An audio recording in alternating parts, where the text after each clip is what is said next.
Of course, if we're being realistic now, the time they've got left is definitely not as much as the time they've spent already. Yes. So, and our goal from day one has been that if someone comes into full circle and for any reason, maybe the doctors have said you've got 2 more years to live or 1 more year, we want to stretch it for you to another 4 or 5 years because we believe that with wellness, with all that we curate and do, with the power of the community that we've created, you can stretch the years.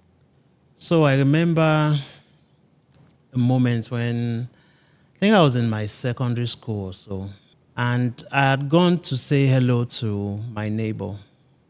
They've got this grandma, I think she was over 70 or so, if I'm not mistaken then. And then I noticed that she didn't remember who I was, even if I was just, next door neighbor. So dementia, it's a tough one. It is. You can see it in the eyes of their loved ones. They don't remember those moments we shared in the past. How do you navigate those waters? The emotional roller coaster, the families, the mothers or the grandpas, as the case may be. You just touched a very spot that is so big for me.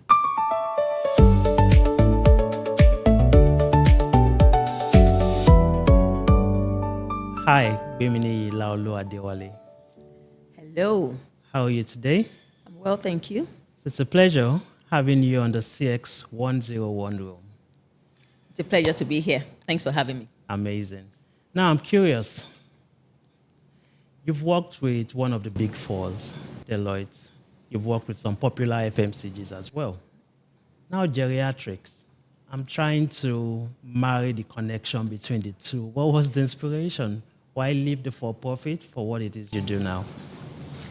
Good question, and thanks for asking. So I've had a very wonderful career in the corporate sector, but just the way life is, there comes a time when you start to question your purpose, impact, your essence, and I think I got caught up in that prior to clocking 40. And it then occurred to me that I was made for more. Just working and earning a salary wasn't just cutting it any longer. I wanted to make impact such that when my time here is done, I want things to be said of me that I touch lives, I fulfilled the purpose that God created me for, and I really want to die empty. So I think that's probably what led to that transition. Okay. So I hear impact, I hear purpose, I see a vision. But why geriatrics? Okay. In all of our journey, work in life, we must at different points in time reflect and question what exactly am I created to do or created for? And I think for me, in answering that question, I had to reflect back at my life. Okay. Like, what are the pivotal moments in life that resonated so strongly? What was I doing at those times? Then I married that to situations that were around me, the gaps I saw in society. And I think at some point I was able to fit in a square peg into a square hole. And that's, square peg in a square hole was elderly care, geriatrics. So I'd say that's how it came to be. When people come to you, and I'm referring to your target audience now, I suspect is there like an age cap? Is it 55 and above, 60 and above? So target audience in terms of people we provide service to is 60 and older. 60 and older. But target audience in terms of people who pay for service would be, I'd say, young people 30 to maybe 40, 45, 50. Yeah. Because in our, from the data we gather, 80% of our clients are the service is being provided or paid for by their children and the younger loved ones. So that kind of segments our target audience into two: True. the paying one, One, and the ones who receive the service services. recipient. Awesome. That makes sense. So there's the dichotomy in customer experience of what people think they need and what they actually need. A good example is Apple, for instance. They don't necessarily ask you, is this what you want? They sort of come up with what they believe you want, and for some reason it works.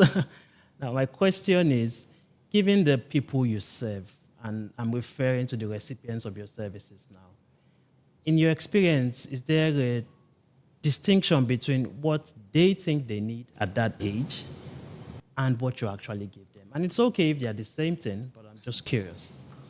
Okay, that's quite a tricky question, but I'll give it a good shot. So, in my experience, even when I started with the idea that elderly people needed mostly home care. Yeah.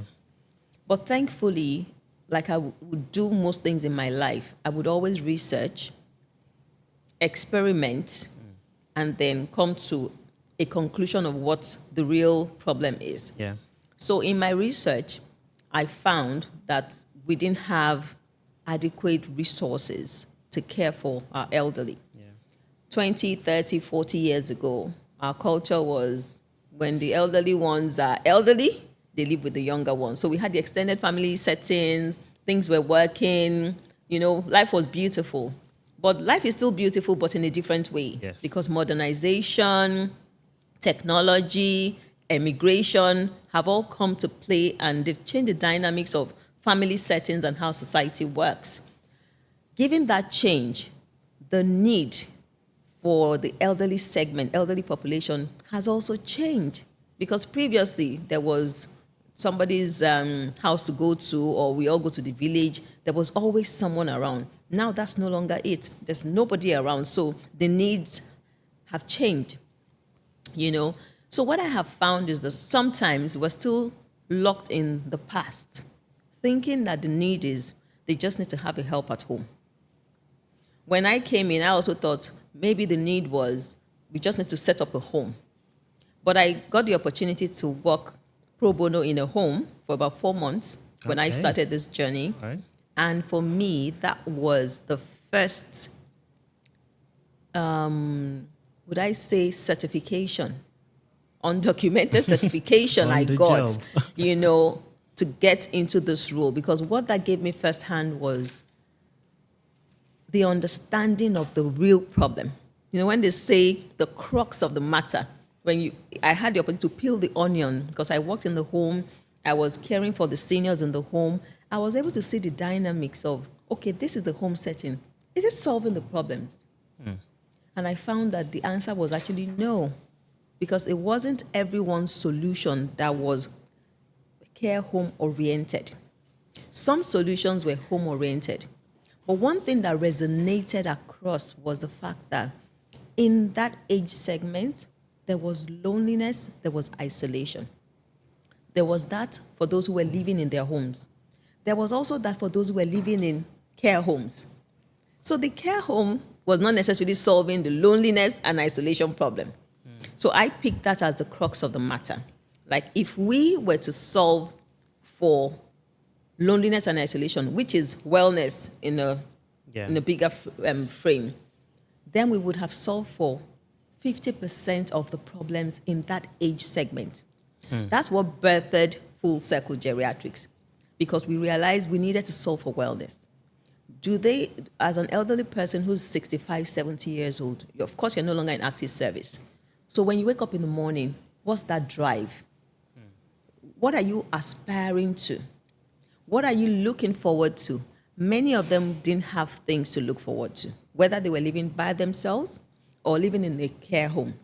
So Full Circle right now, our job and what we've done so far is curate, give meaning, give purpose to their waking up every day. Something to do, something to look forward to, community, a society, new friends, activities, something to task your brain. So in one sentence, I'll just say our goal is to curate activities that attends to the mental, Yeah.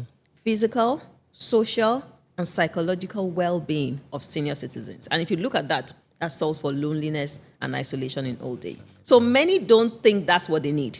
So when they come, oh, my mom is this, my dad is this, or the senior calls you. Like my very first client, I remember she just calls me. She just lost her husband. She was 79 at the time. And she just saw an advert I did in a magazine, and she calls and she says, I don't know what I need, but I know that I'm not happy, you know. So when I saw her for the first time, we just talked, just getting to know her.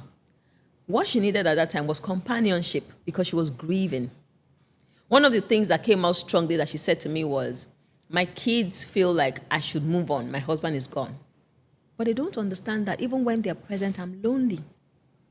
You understand? Yeah. So for her, it was a grieving process. I was able to understand that after the first 2 meetings we had.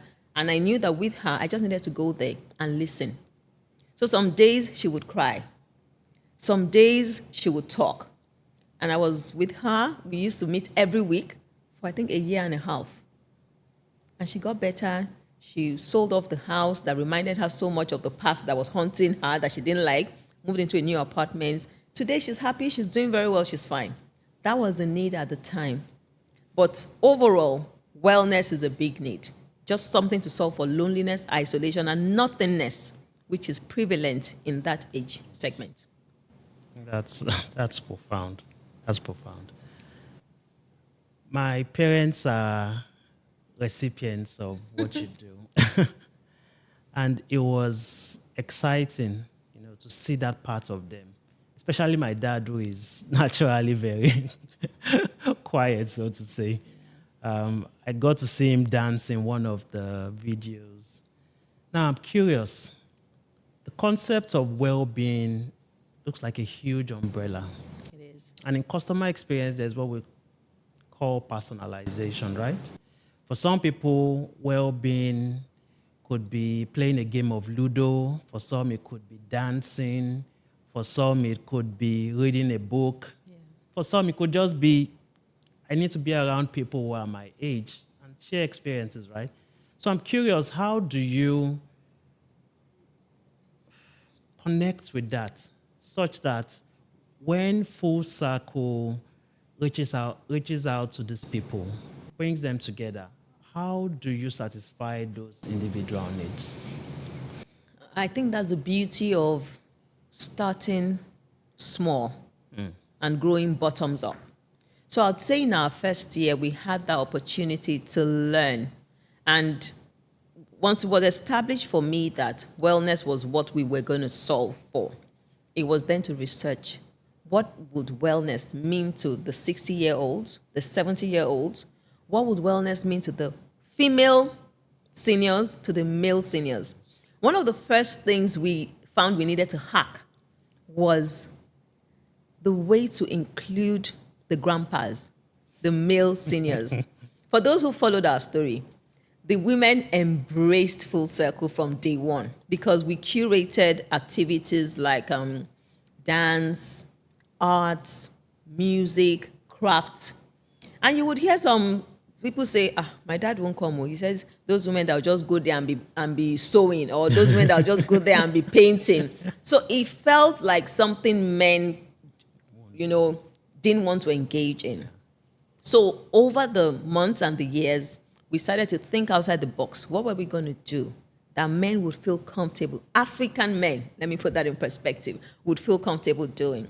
My dad is in his 70s too, and at one point I told my dad he wasn't supporting what I was doing because my dad felt like a typical elderly man, and he would look like, what am I coming to do there, But we now started to include things like in the games. We would include Ludo, we would include draft, we would include Jenga, things that had some bit of masculinity in them. We included book reading at some point, and we found that the men were happy to engage in those kind of activities, give perspectives, opinions, especially when it had to do with maybe politics or history, So we started to gradually learn the ropes around what would be engaging, not just for the grandmas, but for grandmas and grandpas, and would bring them together, harmonize them, and make sure that there's full participation. So over the years, we've learned that. And I would say at this point in time, we've kind of mastered it to a large extent. Yeah. But of course, we're not resting on our oars. We keep researching, we keep testing, because sometimes when we bring up new ideas, new activities, we sense check, we go back to the drawing board, what worked, what didn't work, who was engaged, who wasn't engaged. Because after every event we do, we always do that checking back. Were the men engaged, were the women engaged? Was it only the seniors who were, physically active that were engaged? Yeah. Did we engage those that were frail? We look at it holistically and make sure that whatever we have learned from the past one, when next we're coming on board, we're making sure we're including everyone, because inclusivity is super, super important. It's just like in a nursery school. Children are very different. Some are fast learners, some are slow learners. It is responsibility of the teacher or the school owner to find a middle ground so that the slow learner can maybe increase their pace, still learn. The fast learner learns to maybe slow down a bit for the slow learners. But at the end of the day, everyone can leave the classroom feeling like I have learned something today, or I have been impacted and I've had fun today. So that's what we keep doing. I won't say we're at 100, definitely not, but we mastered this to a very large extent, and we continue to, update on that. Awesome. So from what I hear, in the journey to personalization, there is variety. Yep. And with variety comes testing that variety and the reception from the audience in question. Yeah. And then having that spirit, that mentality of continuous improvement, and that's what's worked for you up till now. And of course, inclusion. Inclusion, awesome. So let's reel back just a little bit. Okay. And talk about trust. So it's one thing to create awareness. It's another thing to pick interest. And I suspect that people, when they come into full circle, there's probably that adoption process, right? This is what I think these people should be doing. Do I trust them enough to be myself? Do I trust them enough to take me as I am? So I'm curious, are there examples of individuals like that who would come in and just maybe watch from a distance, observe, see how things go on, and then slowly, open up? So I'm curious. How do you weave in trust into what you do? And how do you gain that trust? So that's actually a very fundamental pillar, trust. I think with any business, it's so important. But what I would say works for us is, first of all, the passion. I'm all in. Like, if there's a score that is more than 100%, that's how I score myself. Like, I'm all into what I do. I'm not doing it half-heartedly or doing this and, have another 9 to 5 I'm doing else. This is all I do. So I'm 100% in. I think that passion is, I exude it in how I do things, the kind of things I put together, the way I engage with the seniors. I would almost say that I have a one-on-one relationship with every senior that has ever crossed our path at Full Circle, like one-on-one. And I learned that in my corporate life because I was a saleswoman. And I recall that sometime in 2013, when I moved to sales in Procter & Gamble, I was covering Lagos and Southwest. And it was quite a lot of markets. And I was just thinking to myself, how was I going to succeed in this role? And my manager at the time said to me, succeeding on this role is not about doing the numbers or anything. Go to each of your markets and create a one-on-one relationship with every single customer that buys from you. It was hard. So I spent the first 2 months going to all of my markets, introducing myself to the customers, getting their numbers. Like, if you ever have a problem, reach out to me directly. I did that in Lagos. I went to Benin. I went to Delta. I went to all of my markets. I'm talking about thousands of customers. But you know what that did for me? Trust. It built trust. They just knew. Today, if I walk into Ojuwoye Market in Mushin, you'll still hear people saying, Auntie Gbemi, Auntie Gbemi, Auntie Gbemi. Because I worked there for years, and the first thing I did was to go into that market from street to street. My name is Gbeminiyi. This is what I do now. I'm your new manager here. And we exchange numbers. Hope you are fine. What are they not doing well for you? They've not been communicating promos. And then, because they had access to me, and I would also in return check in with them from time to time. Every time there was a promo, I'm checking, did you get the information? How far have you done? And I delivered my numbers seamlessly. Not because I did so much work, but I did the initial groundbreaking work of connecting and building trust. So bringing that back to now that I'm an entrepreneur, it's the same model. Engaging one-on-one with every single person that crosses my path. I have staff, so my staff do a lot of the heavy lifting too, but you see, that first connection is so important. How you're attended to, how the person speaks to you, how the kind of warmth you feel, like coming into a new community. And don't forget, these people, a lot of seniors are set in their ways. They've lived their lives for 70 years. They know how things work. So who are you to come and change something or tell them how to do this? And particularly for the grandpas, it can be a bit tricky. Like, for God's sake, I was the MD of so-so bank. Who is this young lady telling me to sit down and do this, But the first, in sales, we would call that the first moment of truth is where trust is either built or destroyed. Right. So the first moment of truth may be going to the website or picking up your phone to call a full circle person, or maybe your daughter or son calling full circle. Yeah. And that first engagement is the one that either makes the business happen or destroys the business. So I think we build that trust from the beginning. Now, when the seniors come into our community and they see how we work, how things flow, they meet other people who've been faithful members since we started. They start to let down their hair, all of whatever it is they were anxious about starts to go down, and they just start to, enjoy, blend in, and I think it's a very safe community, if I do say so myself. Now, I hear that clearly this is not a one-man mopo situation. You've got staff. And in the tenets of functionalism, all parts work together, right? For one purpose. Now I'm curious.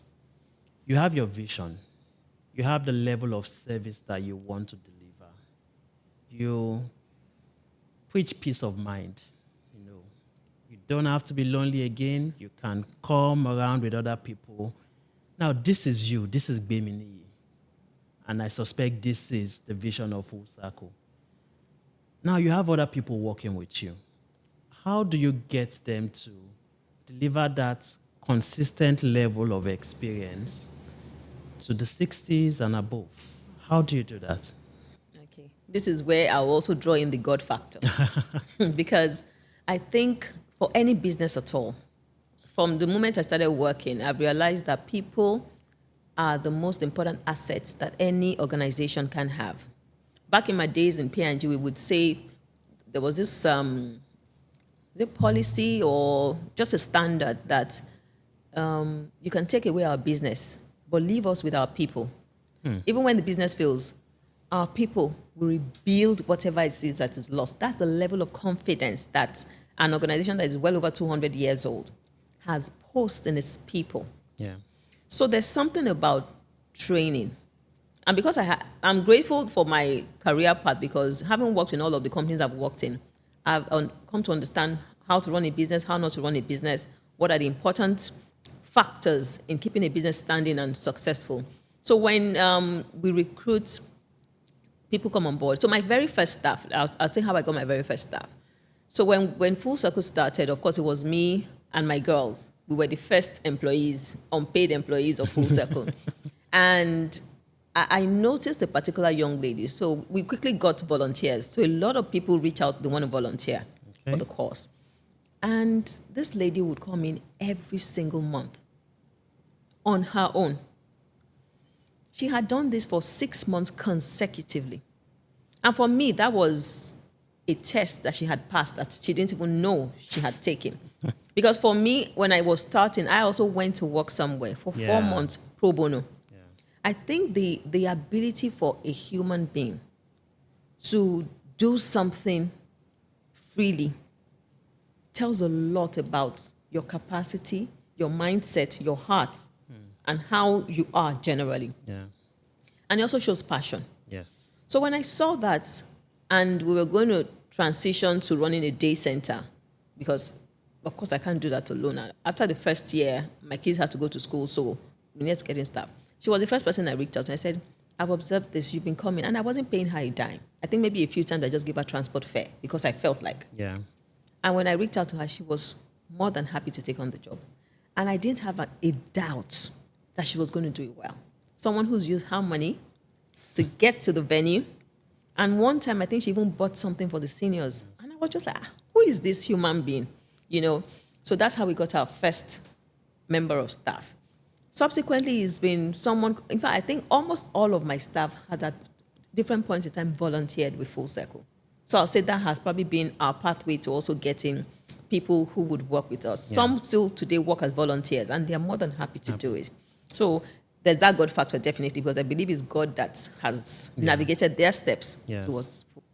So there's God factor. Now, do you run trainings? Do you have sessions when you just come and cheer people up? This is what we're about to do. You know, are you there? Are you keen into the vision? Are there other things you do? Because I hear the part of self-motivation, which is really important. You know, even in places I've worked in the past, once an employee, a staff, a team member is self-motivated, I think a huge part of your job is done. Yeah. However, we still need to layer that extra percentage, right? Yeah. So do you do anything along those lines? Oh, definitely. I run my business like a multinational, because that's what I know how to do. So back in my days as a saleswoman, I think I spent most of my time selling. We had something we call the machine room experience. Okay. So every Monday morning, I would gather as the manager with my sales team. And the whole idea was review numbers, energize them for the week. So you see us having slogans, you know, just shouting chants, just to get people, you know, their energy levels up. You can do this, go for it. We look for the people that had performed best the week before, the month before, give them incentives, so to challenge others to do better. That same model is operational in Full Circle. So every Mondays, though at Full Circle we work hybrid, but every Mondays we're having our team meetings, and everyone has responsibilities you're accountable for, and you're telling us what have you done, what excellent work have you done this past week, what are the metrics, have you delivered your KPIs? If yes, fantastic. What's the next thing? If no, why not? And I don't spare fools, because at the end of the day, it's a business. It's got to deliver. So everyone who's coming on board, you have to know what you're up against, and you must be ready to do the work, think outside the box, get it done. And I tell my staff all the time that excellence is not negotiable. We must bring it to the table. With seniors, what are the key things? When seniors are with us, we have to pay attention, because for them, everything is delicate. If somebody trips, if somebody stops, you can't miss that.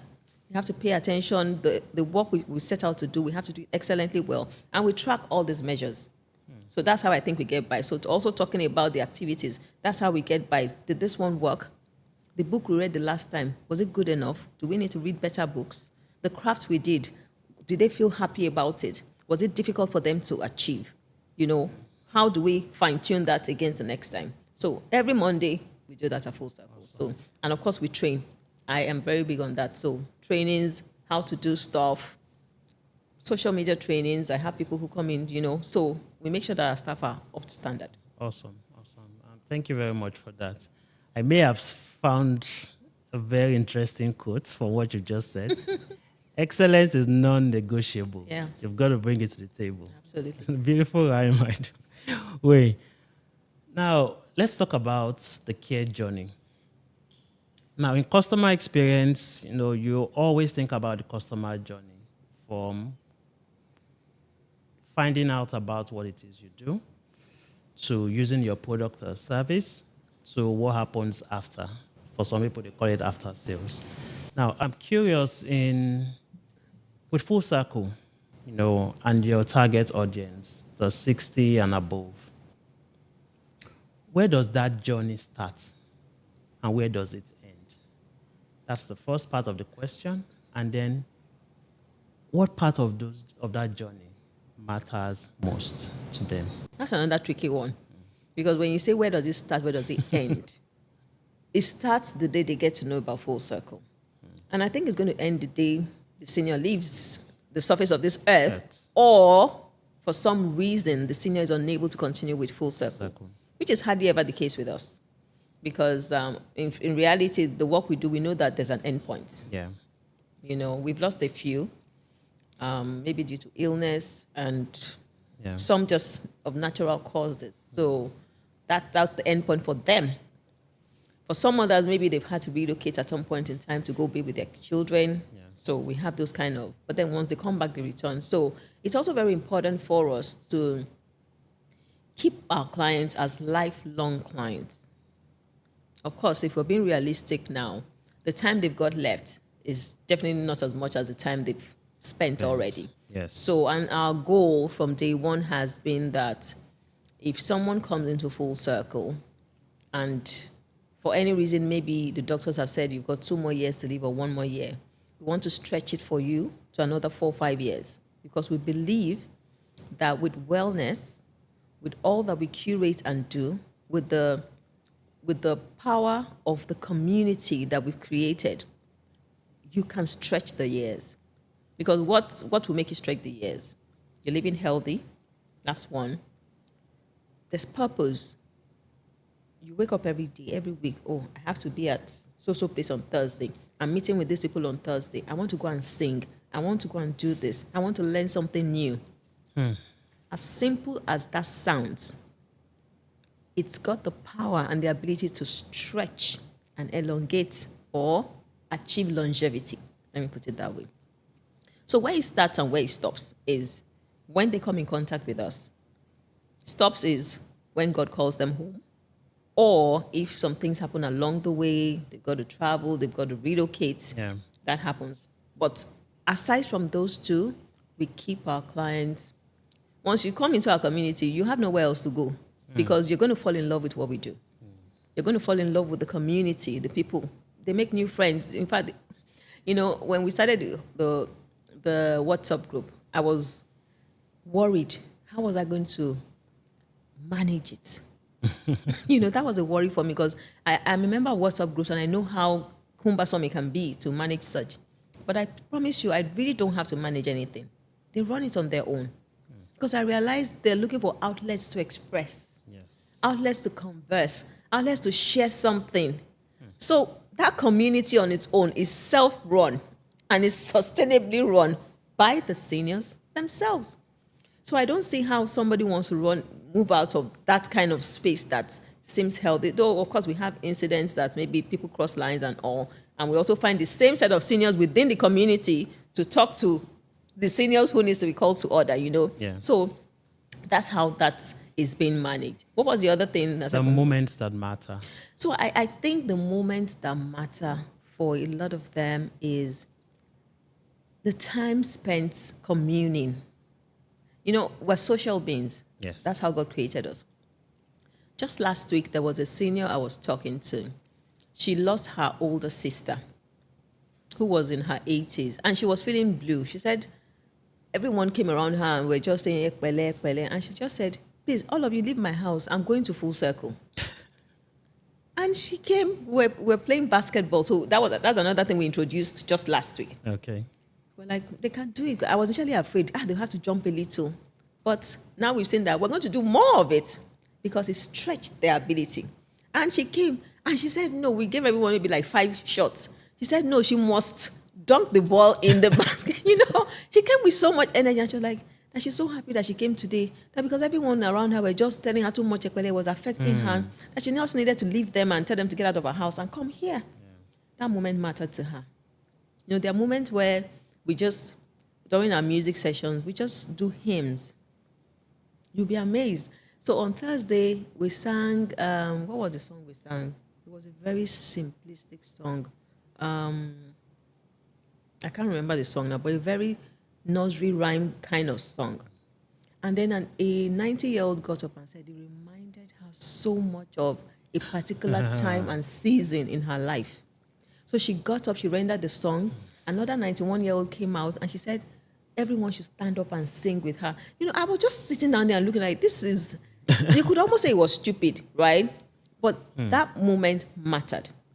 So in terms of moments that matter, I believe at Full Circle we are creating memorable moments. Moments never to be forgotten. Moments that I always joke with my staff that I want our seniors to be in the grave and be smiling. Like, I spent 1 year at Full Circle and it was probably the most impactful time of my life or time of my older adult life. Like, you can be in the grave and be regretting that, oh my God, what didn't I do? I didn't do this. But I want them to be in the grave and be smiling, be content, be happy that last year of my life was spent at Full Circle and it was blissful. I want the memories have to go with them to wherever it is that they go after now. Yeah. So for me, every moment counts. Moments they are singing, moments they are playing, and that's why we capture these moments a lot on camera, And sometimes when we just go back and look at the times, even when a few of them have passed, that we've had to put together a compendium of videos, we realize that we have actually built something so beautiful that families can now have something to hold on to even long after their mom or dad is gone. So every moment for me, honestly, counts because we're so intentional about curating those moments. Whatever it is, whether you're just sitting, chatting, yabbing yourselves, singing together, we're capturing them and we're documenting them on our social media handles. And, we did a documentary last year. We called it the Diamond Years, Project Diamond Years. And the whole idea was just to capture and retain the independence experience of our seniors. They were there, they were toddlers, they were young people, some were teenagers during independence. And it was amazing to see that they remembered every detail of where I was on that Independence Day. They remember the songs they sang. Some will tell you, I wore this shoe. And we captured that. And today's on YouTube. And I'm like, long after these people are gone, this is a momentous for everyone, whoever wants to, know what their lives were about. So honestly, every moment counts. Yeah. Every moment counts at Full Circle. Wow. So I remember a moment when I think I was in my secondary school. So I was living somewhere in Akoka, Yaba. And I had gone to say hello to my neighbor. They've got this grandma, I think she was over 70 or so, if I'm not mistaken then. And then I noticed that she didn't remember who I was, even if I was just, next door neighbor. So dementia, it's a tough one. It is. You can see it in the eyes of their loved ones. So they don't remember those moments we shared in the past. Does that happen in Full Circle? And I know one of the services that you render has to do with dementia management, right? Yeah. How do you navigate those waters? The emotional roller coaster, the families, the mothers or the grandpas, as the case may be. Yeah. How do you do it? Thank you. You just touched a very spot that is so big for me and something that's very close to my heart. So I'm very, very passionate about dementia care. Not because I've had close experiences or interactions, but since I began this journey, I didn't even understand what dementia meant until, I became a gerontologist. And coming into this space, looking at all the seniors I have interacted with, I've had people that I met them when they were very okay, and today they are at the onset of dementia. I've met with people who I met them at the onset, and somehow it's progressed aggressively. So in this, my 4 or 5 years of coming into this space, I've seen how dementia has the ability to distort an entire family setting. And the distortion is not just in the emotional distortion that happens, financial. Like it just destabilizes everything. And I've seen children who are so helpless. They're just crying. What are we supposed to do? It also doesn't help the fact that we're not very knowledgeable about dementia in this part of the world. Globally, it's a concern, but then if you look at Africa, we don't even understand it. If you put maybe 10 or 20 people and you tell them to define dementia, maybe less than 50 might understand what it means or might have heard the word before, So that in itself is a challenge. The other challenge is management, care. So there's clinical management. So we preach a lot around getting a diagnosis. Once you notice that grandpa is asking repeated questions, you notice that he comes back from work, he forgets to lock the door, or he picks a cup from the kitchen and drops it in the toilet. Those are off points. Something is fishy. It may not be dementia. It could be memory loss triggered by dehydration, for instance, infection, But then getting them to the hospital to see their geriatrician, their neurologist, at least they get to do an MRI. We can tell whatever it is they're dealing with. If it's an infection, it can be treated. If it's dehydration, they get to give them water and they can get that back. But when it comes to dementia, it's the start of a journey to the unknown. Because for some, we have one of our seniors who's had dementia for almost 20 years. Well managed. Meanwhile, we've had some who is just 2 years and it's been very aggressive. So there's no hard and fast rule to it, but it's really about, for us at Full Circle, is about understanding what dementia is. Care is another challenge because we have a lot of children who are busy, spouses who don't understand. So how do we care for persons living with dementia? We talk about elder abuse. So you have a person who has been diagnosed with dementia and they are the aggressive type. Like I had a friend call me once and she says, Gbeminiyi, my both parents have dementia. Every time we get a caregiver into the home, my dad beats the caregiver. He's not doing it because his disposition is to beat the caregiver, but it's because he's feeling agitated. So the caregivers leave. So she was helpless, like in tears. That when she goes to visit her parents, the house is smelling. Her dad refuses to take his bath. And sometimes he just defecates, it's a mess. Because he doesn't know what's going on. How do we solve that kind of problem? And the caregivers who are being brought in do not also understand that this person is probably living in 40 years ago memory or childhood memory. Everything. So a caregiver comes down and says, Daddy, please get up. And expects that Daddy should get up. But Daddy doesn't understand the get up you've said. Or Daddy, what do you want to eat? He may not be able to process what you've just said. So it's the ability to put ourselves in their world so that we can get a grasp of understanding of where they're at, what they're doing. And of course, there are different types of dementia as well. So we need to also understand that. So I think the biggest challenge with dementia in our part of the world today is lack of knowledge. And particularly for caregivers, there's no adequate training to be able to care for persons living with dementia. That's one problem we're also solving at Full Circle. So very recently in February, we started a memory cafe at Full Circle. And it's targeted at persons living with dementia and their caregivers. Typically, seniors come around, our day center is for seniors. But this one for memory is with the caregivers. And the reason we included the caregivers is because if we get it right with the caregivers, we know there'll be better outcomes for those persons living with dementia. Once they understand that you don't shout when this person shouts. There's a concept called sundowning in dementia care. Some people get agitated in the afternoon when the sun is out. They just become cranky. They get up, they start to throw tantrums, they can throw things, they can beat you, all sorts. If you understand that there's something called sundowning, When the person starts to throw tantrums, you don't get upset. You now think, what can I do to calm the person down? And with us at Full Circle, over the years, we've learned a lot. There's music. Music therapy works 100%. It will calm anybody down.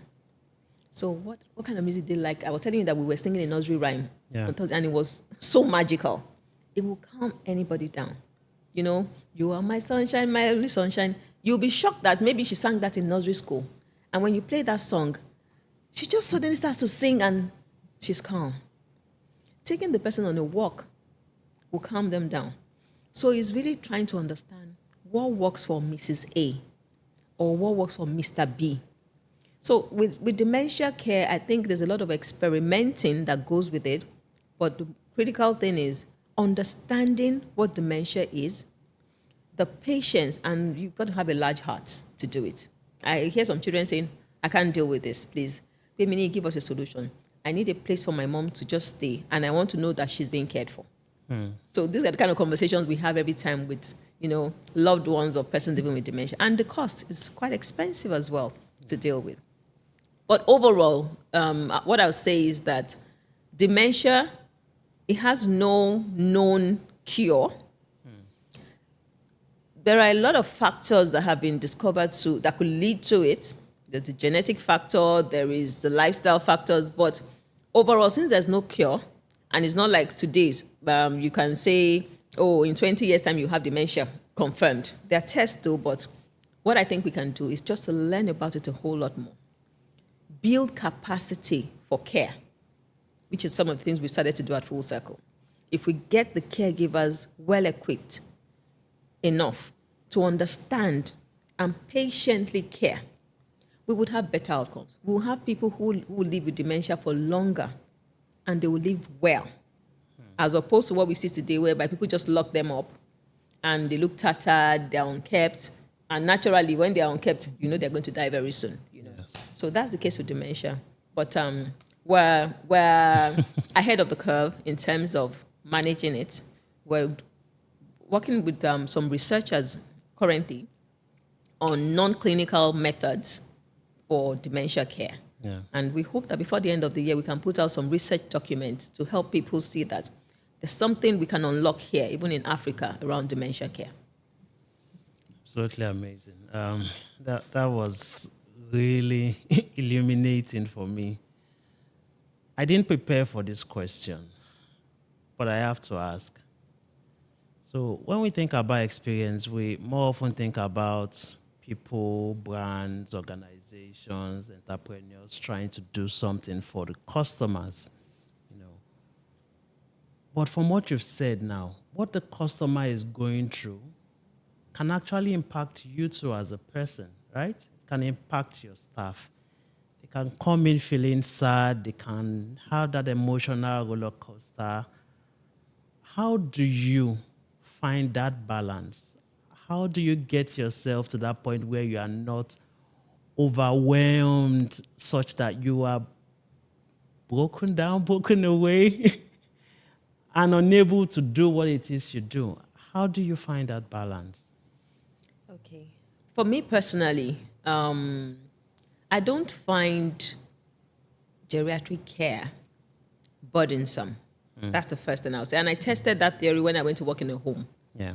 The things I did in a home were more hands-on than what we do now, because it's a day center. We run it for 3 hours, and after those 3 hours, we're gone. Everybody gets back to their lives and what they have to do. But within the home, you're there for an entire maybe 8 to 10 hour shift. Maybe you're changing diapers, you're getting someone to eat, calming down an agitated person. It's a lot to do there. But I love what I do. And I think that at Full Circle, we've found a great balance of loving what we do and just sharing love. Because the activities, when people come to our day center, if they came in sad, you can't leave sad. Because everything we're doing is drawing you out.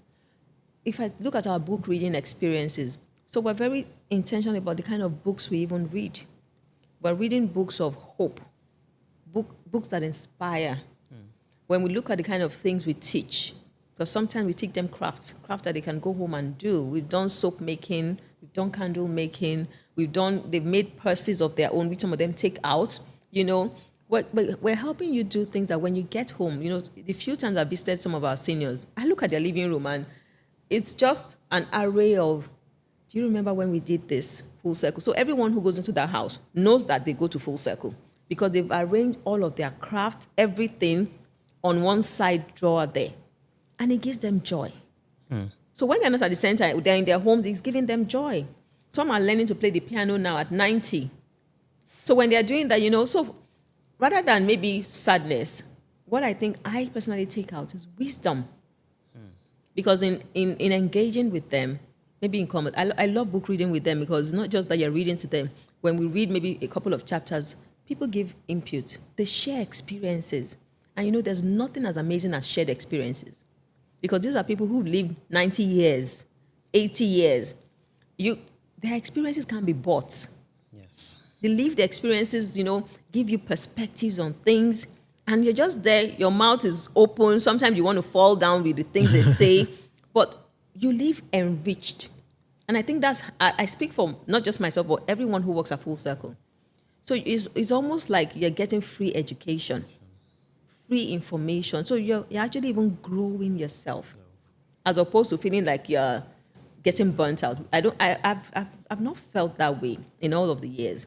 What I see is I'm learning, even if it's games, you know, there's a way I learn to play Ayu. When I play with the seniors, they teach me their own original version of it. In fact, I did not know that Ludo had different styles until I started playing with the seniors. So I feel so blessed to be doing this. And I think every member of my team would equally feel that way because whether it's you're discussing politics and they tell you what happened 60 years ago. Like I had one of our seniors whose husband, she told us the story of the Nigerians, the war, the civil war. Yeah. How she was in the north. You know, that story, I had to tell her, when are you writing a book? Because that's a first-class story. And I'm like, there's just so much within this community, so much to harness, so much to learn.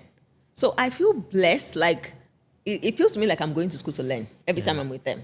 But there's something I'm taking away from every interaction, from every, you know, even if it's health-wise, when you're talking health, when you're talking investment, these are people that have been investing since before we were born, you know? So there's so much to take. So rather than burnout, maybe the burnout might be in curating activities, but we don't even feel burnt out that way. Yeah. It's really that we are taking a whole lot away. And I think it's making us better qualified carers, people, humans from the interaction. Absolutely.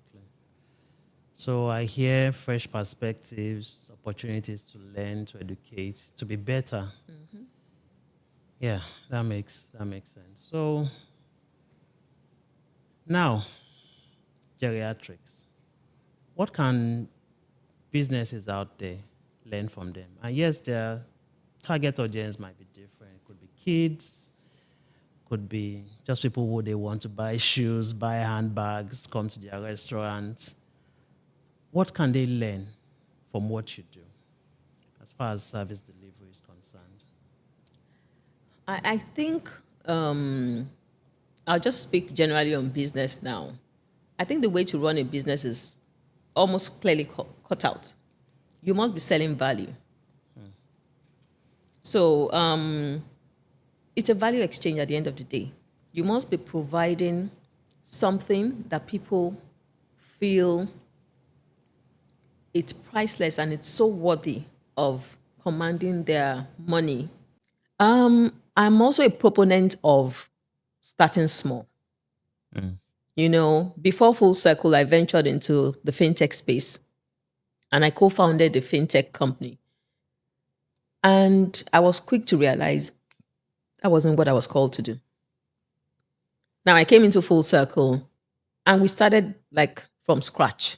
I told you myself and my children were the first set of employees, unpaid employees. And we grew it. And for every step, we were learning. So we weren't learning expensive. We started with 5 people, 5 seniors, our very first event. So with that, we learned something. Next one, we learned something, and we kept growing that way. In the past years we've existed, more than 3 years, we've reached over 3,000 seniors just by what we do, coming, going. Yeah. And we're very proud of that. And I think that the growth or the successes we've recorded is because we chose to start small. We built trust, built credibility every single day, every single month, every single week.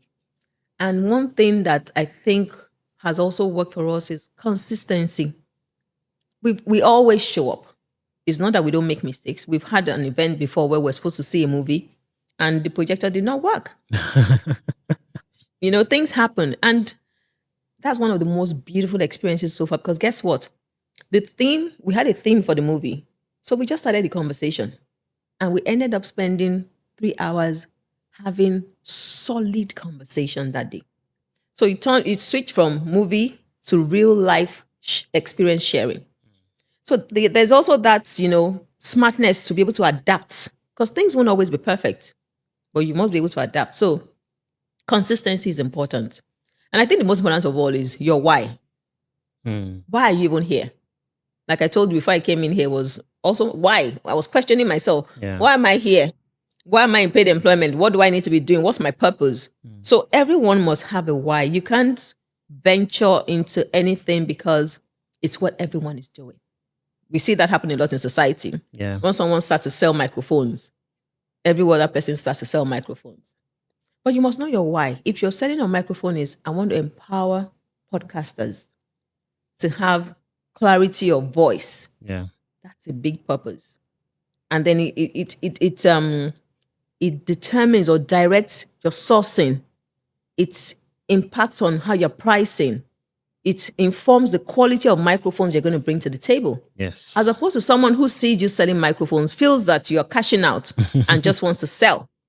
That person is not going to record the same level of whether growth or revenue like you. So the why is very important. The ability to stay the course. And I say that for young people who may be listening. Nothing is easy.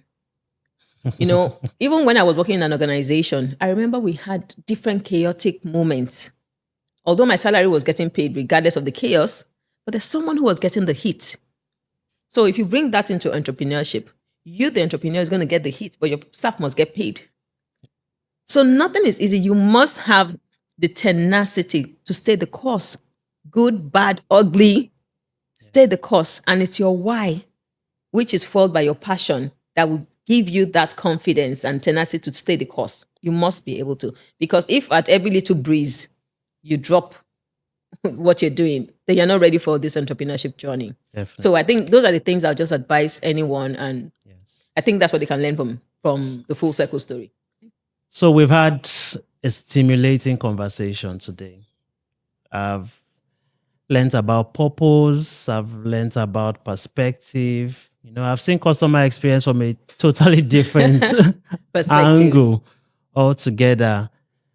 I've seen how you win trust, how you take people through that journey from awareness to staying with you to learning from them, And I think what you do is amazing.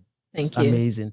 Like I said, my parents are beneficiaries of they what are you regulars, do. yes. I remember my dad, I think there was this tie and dye moment or so. Yeah, and he gave me that task to go on YouTube to research videos. And he did those stuffs at home. Yeah. He even made a shirt for my son as well, Joshua. I think it's amazing what you do. Thank you. So I believe people should also learn about what you do. So in 3 powerful sentences, what does Full Circle do and how can people benefit from it? Okay, thank you for that. So Full Circle Geriatrics is a foremost elderly care and wellness organization that is purposed to solving the problem of loneliness and isolation in old age. Because we have found that post-retirement can be a very traumatic time, lonely time for a lot of seniors, and it should not be. So we're here to ensure that there are things to do We curate activities, experiences for senior citizens that attend to their mental, physical, social, and emotional well-being. But aside from that, there's a whole lot of other things we do. Like I said, we're very passionate about dementia, memory care. So we offer all manner of consultancy services. Okay. And especially for those in the diaspora, we have a lot of clients in the diaspora. We engage with them to help see to the care of their loved ones here. So they have the confidence to go to work, do what they have to do, knowing that there's a full circle geriatrics that is doing the check-in on my mom or my dad who lives alone somewhere, whether Lagos or Ibadan.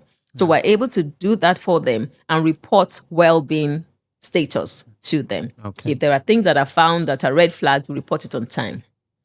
We also help with end-of-life planning. So we have a service as that. We found that some people in our society do not plan for the time they're gone. So we have that consultancy service that we offer. We have geriatric visitation services, physical assessments, physical engagement services within the home.